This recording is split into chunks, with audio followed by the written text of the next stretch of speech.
Muy buenos días, querida iglesia. Les saludo en el amor del Señor a cada uno de ustedes en este día domingo 11 de abril. Hoy comenzamos una nueva serie de mensajes basada en el libro de Génesis, en el primer libro de la Biblia, en el primer libro del Pentateuco. Y es donde vamos a estar y vamos a revisar por la gracia del Señor casi todo el libro del Génesis. Y esta serie, esta gran serie, va a estar dividida en tres partes durante el año. Y hoy comienza esta serie y a la vez comienza también la primera parte de esta serie. Y esta primera parte de esta serie es titulada Génesis, Gracia y Amor, Origen de la Redención. Y es donde durante abril, durante mayo, vamos a revisar los primeros 11 capítulos del libro de Génesis. Y hoy me toca comenzar esta serie de una forma distinta. Va a ser un sermón mucho más temático porque este sermón va a ser algo más de introducción a esta serie. Entonces, hoy vamos a revisar los primeros dos versículos de este texto, pero de manera introductoria. ¿Por qué? Porque el siguiente sermón, estos dos versículos también van a ser considerados en el sermón siguiente, y esto nos va a ayudar a entender cómo estos dos versículos se entrelazan y le dan sentido, obviamente, a todo el primer capítulo. Así que si hay algo que usted considera que podría quedar en el tintero o que faltó decir o hay algo que usted se acordó, que supo antes y no se dijo, bueno, esperamos en el Señor de que esto pueda ser profundizado en el siguiente mensaje. Así que hoy vamos a tener simplemente una introducción a la serie de Génesis. Así que les invito a que puedan tener sus Biblias abiertas en el texto que se dio lectura en el Génesis 1, versículos del 1 al 2. Y antes de comenzar ya a este texto, les invito a que puedan acompañarme en oración. Te damos gracias, Señor, por tu palabra. Gracias, Dios, porque podemos adorarte, podemos escudriñar tu palabra, podemos iniciar una nueva serie de mensajes sobre el libro de Génesis. Acompáñanos, ayúdanos a entender este texto, a entender esta palabra, este libro de la Biblia tan importante. En el nombre de Jesús. Amén y amén. Bien, queridos hermanos, a modo de introducción, yo quisiera partir este sermón hablando algunas cosas obvias. Y la primera cosa obvia es que nosotros asumimos que este texto, el libro de Génesis, especialmente los relatos de la creación, es un texto narrativo, es un texto de una historia verdadera que nos relata Moisés, autor de Génesis y autor del Pentateuco, inspirado por el Espíritu Santo. Esto es importante afirmarlo. ¿Por qué? Porque si hay algo que se le pudiera cuestionar al Génesis, es precisamente el relato de la creación. Pero nosotros asumimos que la palabra de Dios es inspirada, es inerrante, ¿no es cierto? Es veraz. Nosotros asumimos que el libro de Génesis, este relato de la creación, son verdaderos, es algo que ocurrió en la historia. Así que déjenme decirle también que quien escribe este texto, este libro de Génesis, es Moisés. Y es importante saber un poquito dónde Moisés escribe este texto. Moisés escribe el Pentateuco durante los últimos 40 años de su vida. Este fue el periodo en el que Israel fue liberado de Egipto. Este es el periodo donde Israel ya pasó 40 años en el desierto de Sinaí y había conquistado gran parte de la tierra prometida, especialmente al lado este del río Jordán. Moisés simplemente obedece a Dios al escribir. Vemos por lo menos en todo el Pentateuco que Moisés escribió. Era bueno para escribir, escribió leyes, escribió el registro del pacto de Dios con Israel, ¿cierto? Escribió las experiencias en el desierto, las canciones, etcétera. Y hizo lo mismo con Génesis, hizo lo mismo con el relato de la creación. Este es un testimonio bíblico veraz de cómo Moisés relata en primer lugar al pueblo de Dios la creación de todo lo que existe. Entonces, no hay razones para cuestionar la autoría, no hay razones para cuestionar eh, si este texto de verdad fue de Moisés o no, etcétera. Nosotros creemos que la palabra de Dios es veraz e inerrante y es inspirada por Dios. Así que nosotros asumimos la autoría mosaica del Pentateuco. Moisés escribe este texto, escribe en Génesis y escribe especialmente, obviamente, Génesis 1-2 como parte integrante, como parte integral del Pentateuco. Eh, y nos va mostrando que Moisés, en primer lugar, tiene una intención de escribir este relato, no tan solo para mostrarnos a un Dios creador, sino que también tiene el propósito de mostrarles a los israelitas cómo Dios ha venido ejecutando un plan redentor desde el principio, de que este Dios, de que este Yahvé, no tan solo ha estado presente recién en Egipto, sino como Dios, sino como este Yahvé ha estado presente desde la creación del universo, desde la creación del mundo. ¿Por qué? Porque Dios está llevando a cabo su plan del reino cósmico, del establecimiento de un reino cósmico. Entonces Moisés, bajo la inspiración del Espíritu Santo, no solo registró lo que Dios hizo en la redención de Israel, sino que también, inspirado por el Espíritu Santo, Moisés registra las verdades importantes y vitales de la actividad soberana de Dios para llevar a cabo su reino cósmico, para llevar a cabo su plan con la humanidad, con las personas que han sido creadas como imagen y semejanza de Dios, para mostrar cómo toda la creación funciona en beneficio, en pos de este plan redentor. Entonces, Israel, ¿no es cierto? Este peregrino, aquel que está en el desierto del Sinaí, ellos tuvieron que aprender mediante este relato, mediante todo el Pentateuco, pero especialmente en este relato de la creación, tuvieron que aprender y tuvieron que recordar que este Dios que los liberó de Egipto también era un Dios soberano, es un Dios creador, rey y soberano y gobernador de todo lo que existe. Y de que esta soberanía se manifestó desde un principio, desde la creación del ser humano, desde Noé, desde Abraham, ¿no es cierto? Desde Jacob, ¿no es cierto? Desde José y todas las historias que vamos a revisar. Y muestra cómo Él también es soberano con las naciones, etcétera. Entonces los israelitas tuvieron que aprender a recordar que su existencia en el pasado, en el presente e incluso en el futuro es parte integral de un plan, es parte integral del objetivo soberano de Dios. Entonces, Moisés le escribe a este pueblo, a un pueblo que está en el desierto, a un pueblo que no está en un lugar fijo todavía, y a un pueblo que todavía está siendo vulnerado por las naciones vecinas, por las tradiciones, por los mitos de las naciones vecinas. Entonces, es importante entonces para el israelita de aquel momento comprender de cómo Dios lleva a cabo este reino cósmico desde la creación y cómo este israelita también formaba parte de este reino teocrático.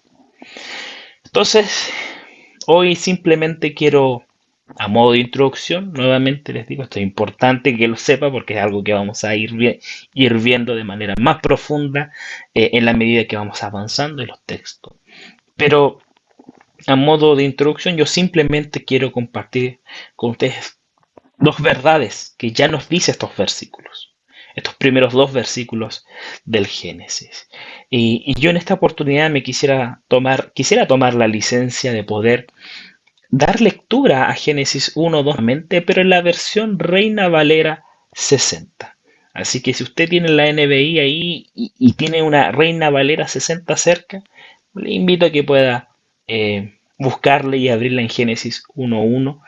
Y si no, si la tiene en su celular ahí, cambiar la versión de forma digital.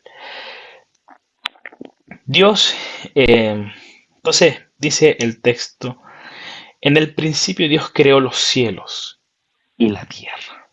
Esto es lo primero. Y esta es la gran primera verdad que el texto nos muestra.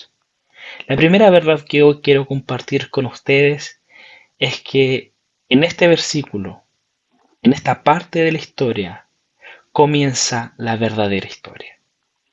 Este primer versículo nos muestra el comienzo de la verdadera historia. Este texto presenta una introducción concisa de todo lo que va a relatar a continuación. Y no tan solo de Génesis, sino hasta Apocalipsis incluso. Es una introducción concisa de todo lo que va a relatar a continuación.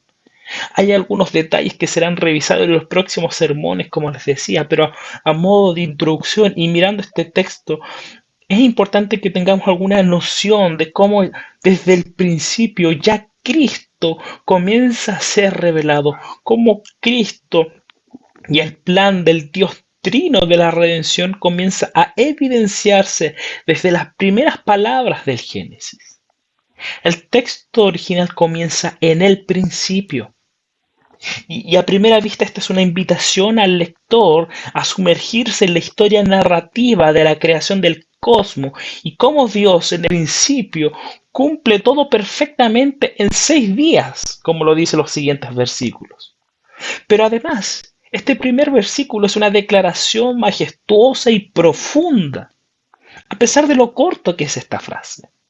Es majestuosa, por ejemplo, ¿por qué?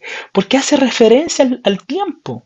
En el principio, el lector recibe de forma potente una visión del tiempo, una visión incluso antes del tiempo, del principio del tiempo y de lo que marcó el principio de los tiempos.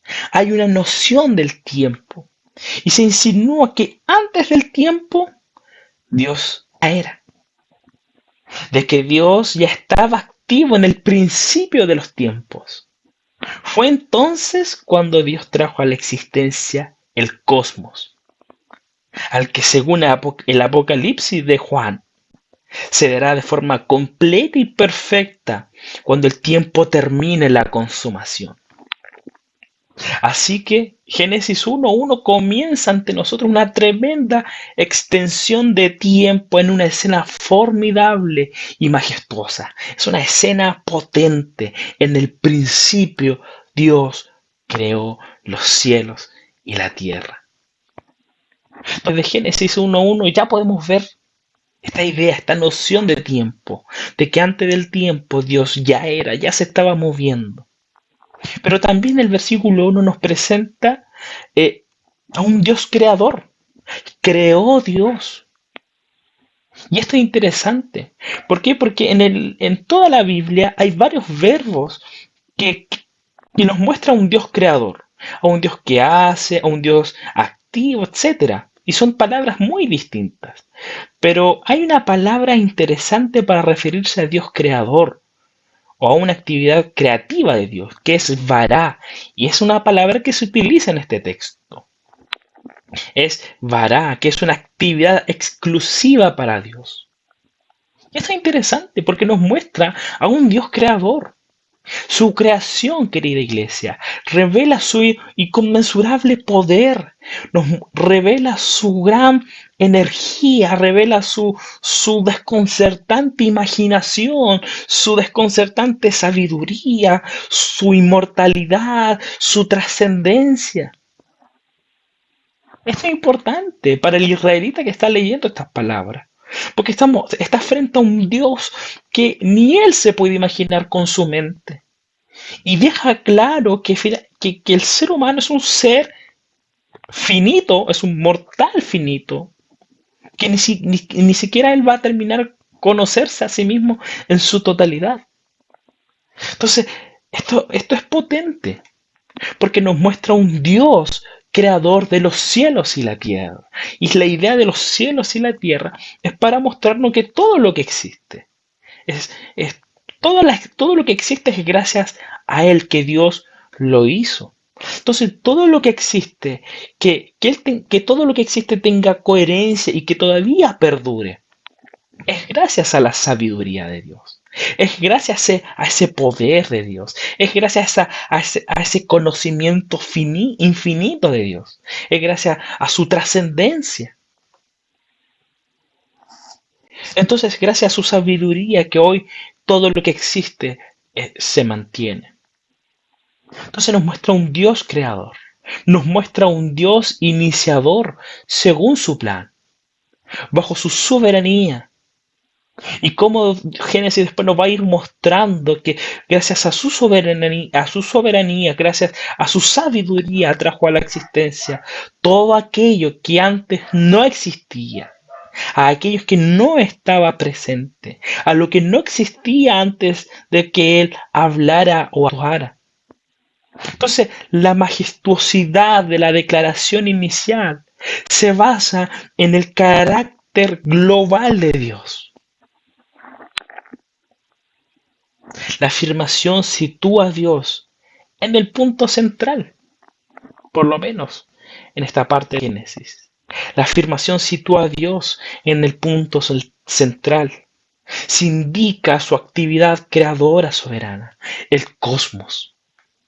Dios crea el cosmos, incluyendo el tiempo, el espacio y todos los demás aspectos que componen el cosmos. Se presenta ante el lector de un modo más profundo y extenso que jamás vamos a poder comprender con nuestra mente. Pero en una frase sencilla. ¿Se dan cuenta?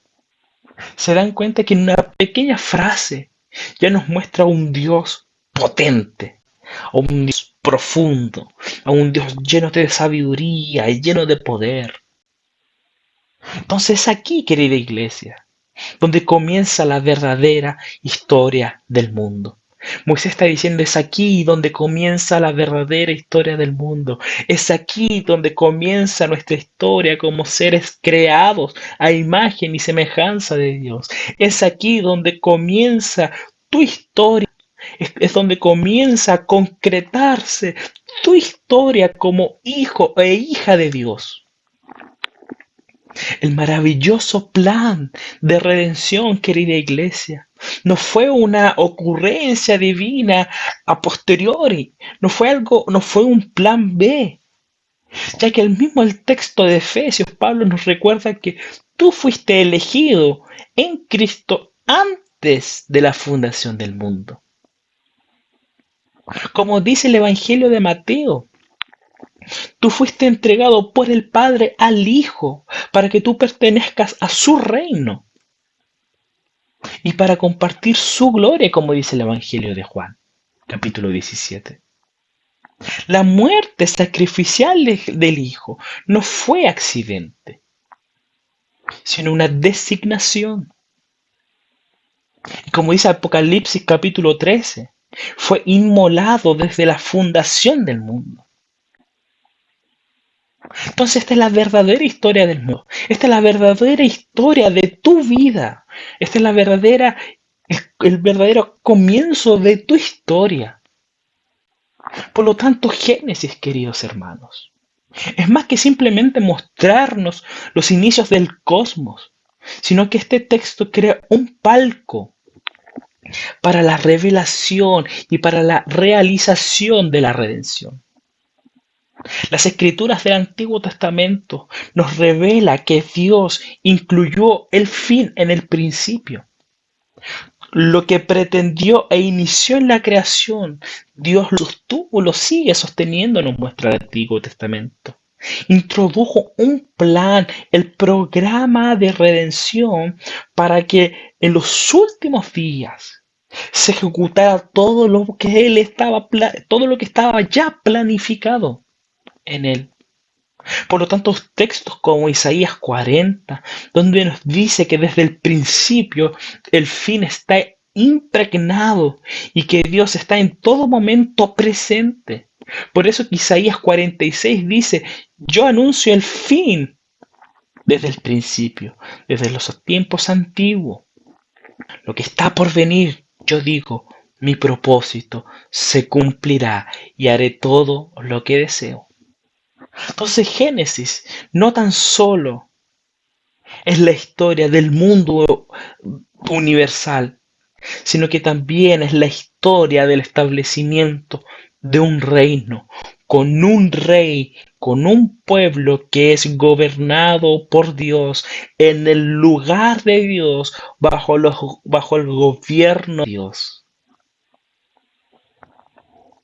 Dios desea que el ser humano disfrute esta relación pactual, porque el contenido del pacto, como también la meta de la redención, ¿cuál es? El reino de Dios. Por eso que Jesús dijo, inicia su ministerio, el reino de Dios se ha acercado.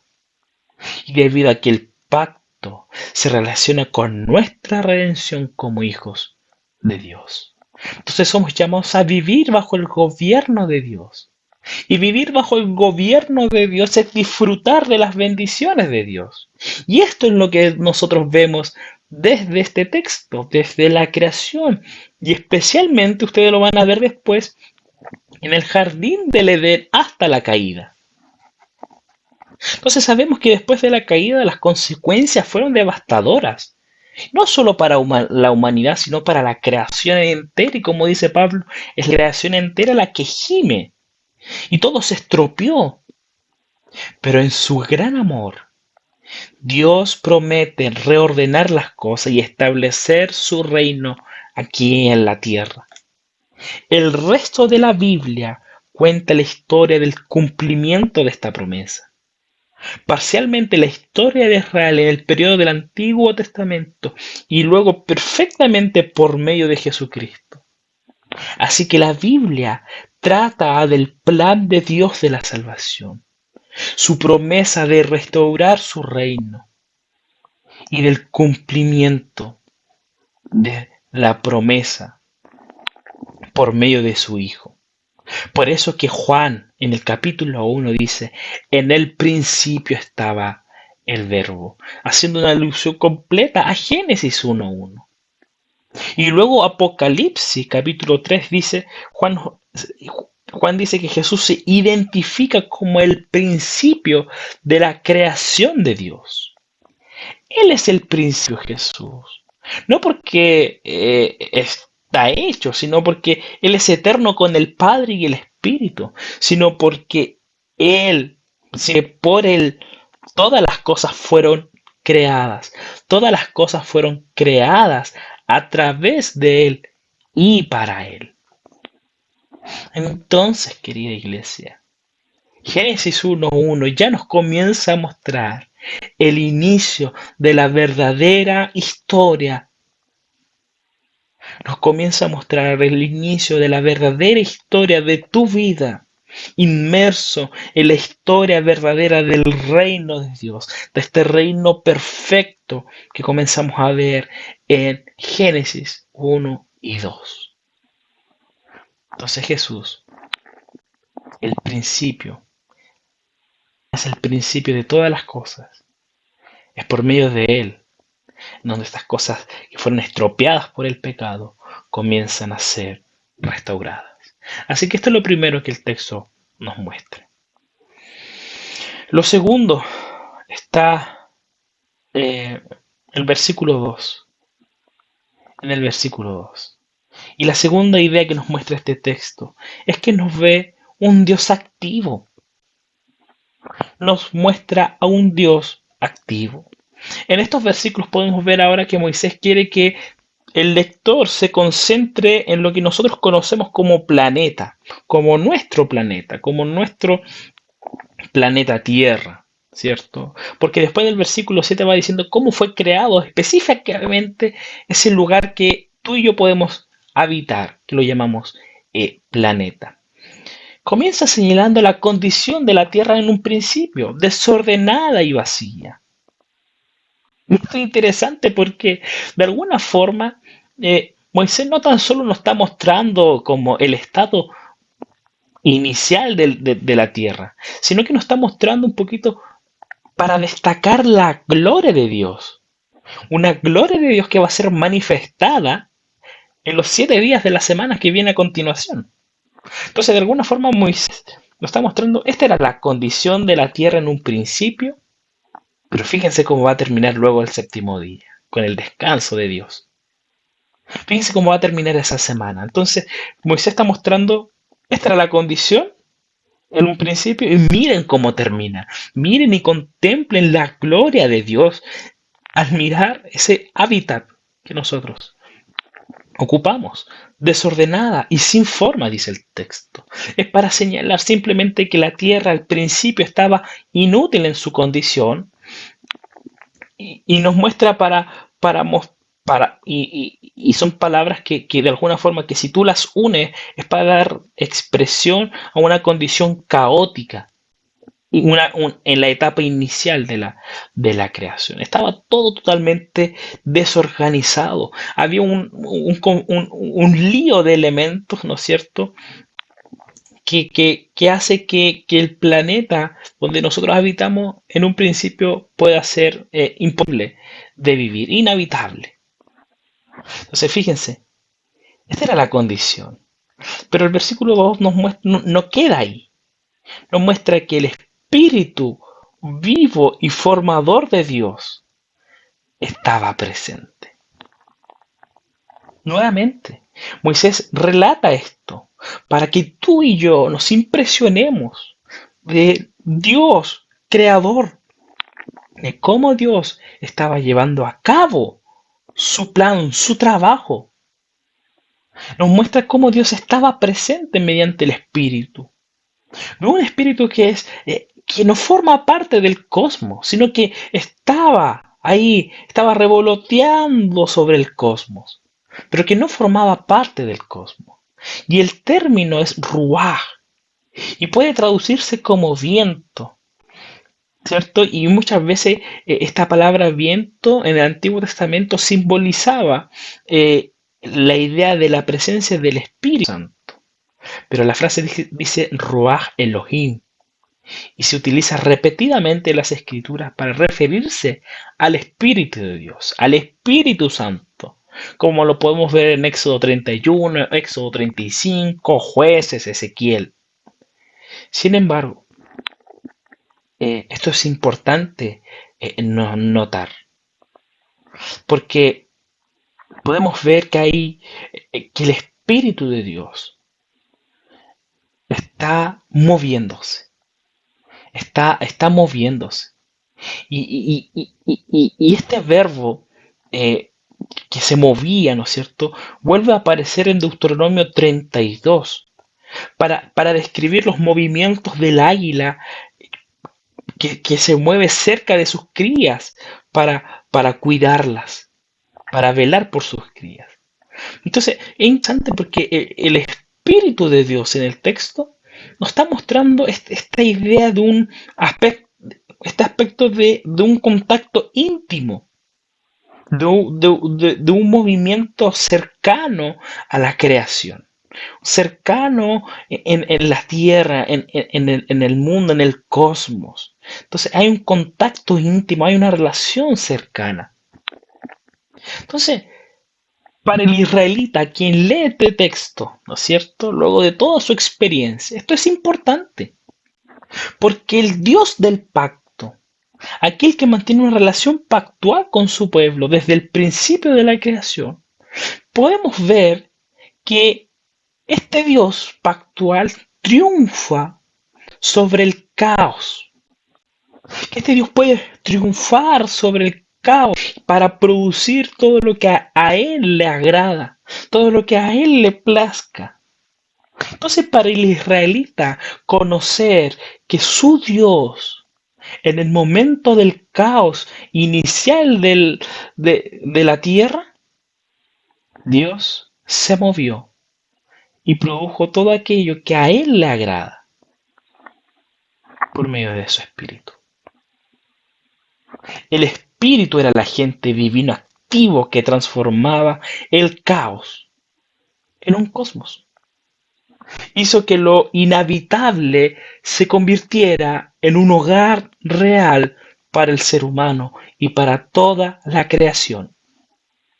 Es el Espíritu Santo que hizo posible que tú y yo podamos habitar este planeta, y solo este planeta, para que las plantas, los animales, las familias puedan desarrollarse y habitar en este planeta. Es el Espíritu de Dios, este agente activo, la tercera persona de la Trinidad moviéndose en medio del caos para dar coherencia, para hacer habitable aquello que era inhabitable inhabitable. Las actividades de Dios en su trabajo produce este reino que vamos a revisar más adelante. Las actividades de Dios en su trabajo produce este reino y proporciona una hermosa escena de cómo Dios hace su trabajo. Y esto debe ser motivo suficiente para descansar, para ser responsable como imagen de Dios, a llevar a cabo de llevar a cabo el proceso de la consumación de este reino. El Espíritu de Dios, Ruach Elohim, en el Antiguo Testamento, no es una entidad separada y distinta. Desde el principio podemos ver que es el poder de Dios. Es una actividad personal en la voluntad de Dios que logra objetivos morales, objetivos religiosos.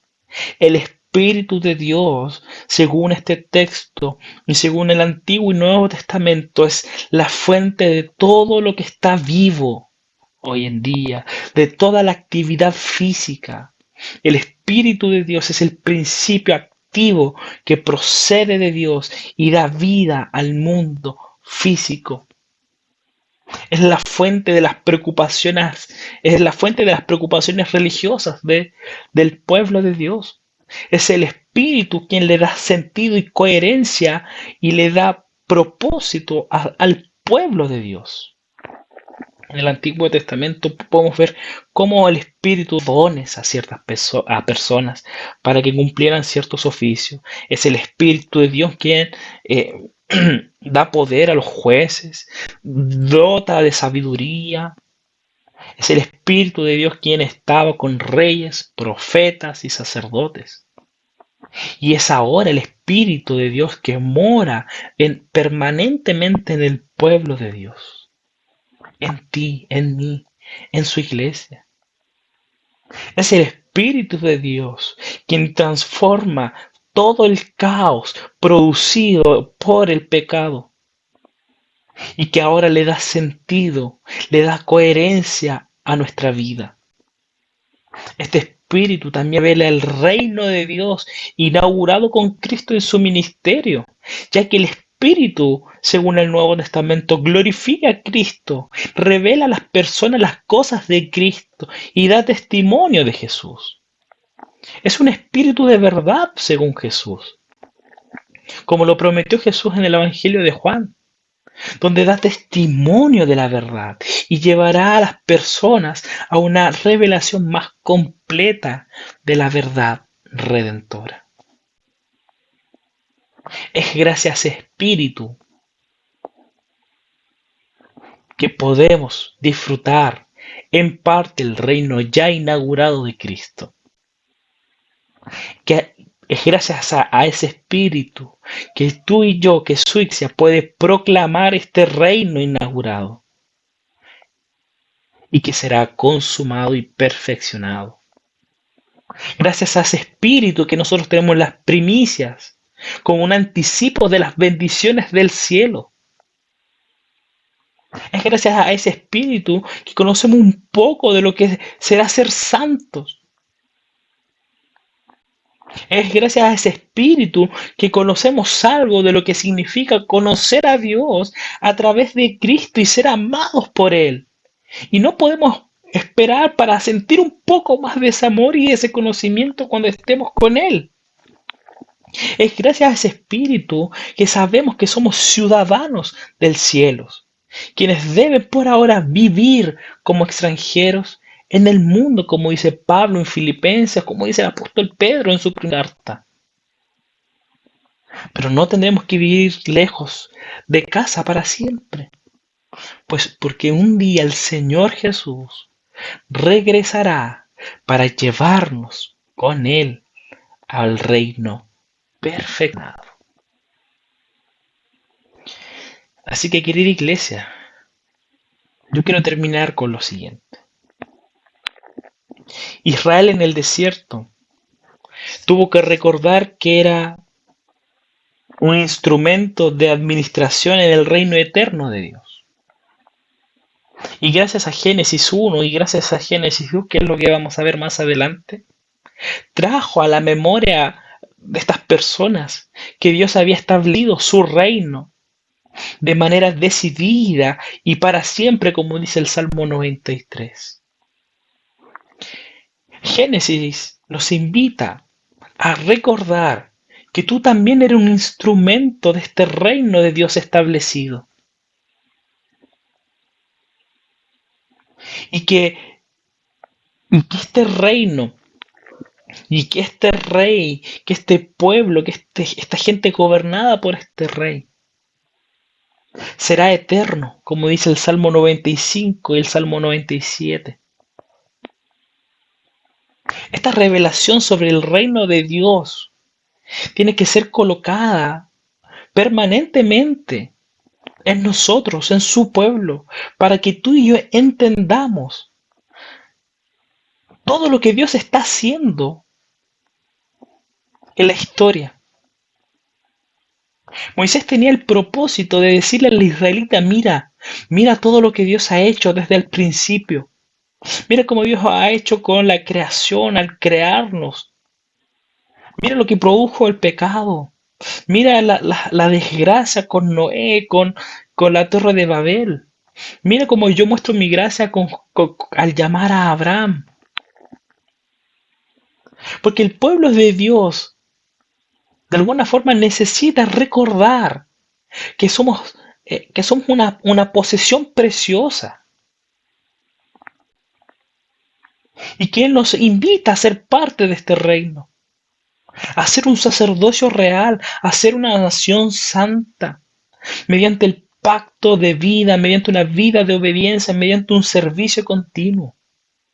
Y es algo que nosotros también necesitamos recordar constantemente. Todo lo que Dios ha hecho en la historia de la humanidad, todo lo que Dios ha hecho en tu historia personal, porque tú eres una posesión preciosa.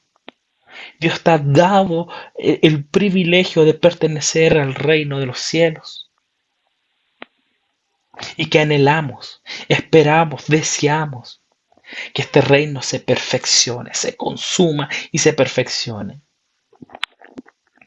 Génesis nos va a invitar y nos va a recordar que tú y yo hemos sido redimidos desde antes de la fundación del mundo, pero que esta redención se lleva a cabo en momentos especiales de la historia humana. Y es lo que vamos a ver los siguientes capítulos. Así que, queridos hermanos, que esta serie, que este texto de Génesis pueda ser el puntapié inicial para recordar su gracia, para recordar su amor y recordar el origen de la redención. Que sí, comienza aquí, en Génesis 1. Comienza en Génesis 1. No comienza en el día de tu conversión. No comienza cuando pisaste la iglesia. La historia de tu redención, la historia de la gracia de Dios, del amor de Dios, comienza en Génesis 1:1. Así que no puedes no leer Génesis. Que el Señor nos ayude. Que este propósito que tenía Moisés de recordarle a los israelitas el plan de Dios e incluso su papel en el plan de Dios, también este texto pueda recordarnos el plan de Dios y pueda recordarnos el papel que tú tienes en este plan, a involucrarte, a ser parte de este reino establecido, inaugurado y que prontamente será perfeccionado. Así que el Señor nos ayude, que el Señor nos instruya, que el Señor nos mueva, nos informe, nos se empape de este texto tan maravilloso. Que el Señor les bendiga. Oremos. Te damos gracias, Padre, por este texto y gracias, Dios, porque iniciamos una nueva serie. Acompáñenos y bendícenos en el nombre de Cristo Jesús. Amén y amén. Que el Señor les bendiga, querida iglesia. Un abrazo fuerte a cada uno de ustedes.